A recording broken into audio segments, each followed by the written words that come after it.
Vlog03. Maligayang pagbabalik sa aking video. Naway tapusin niyo ang panonood hanggang dulo. Sa video ito ay papasilip ko sa inyo kung paano ako magluluto ng lechon. Narinig niyo naman po na malutong talaga ang lechong ito.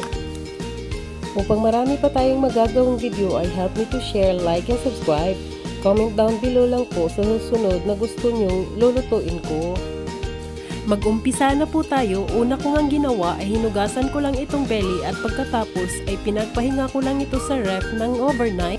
At pagkatapos nga tinanggal ko lang mga buto para hindi tayo mahirapan sa pagro-roll mamaya at hiniwa ko nga lang ito bago nilagyan ng asin at paminta. Sunod ko nga lang ginawa ay naglagay lang ako ng mga lamas tulad ng tanglad, sibuyas dahon, bombay, ahos at laurel. Niligay ko ulit yung mga buto na tinanggal ko kanina at pagkatapos nga itinilian ko lang ito gamit ang kitchen twine. Dapat katamtaman lang ang higpit ng tali at pinahiran ko lang ito ng toyo. Inires ko nga lang ulit ito ng halos 2 oras pero kung nagmamadali ka ay pwede mo naman itong patayupan ng mga 3 minuto sa mga kasamahan mo sa bahay lalo na sa mga walang ambag.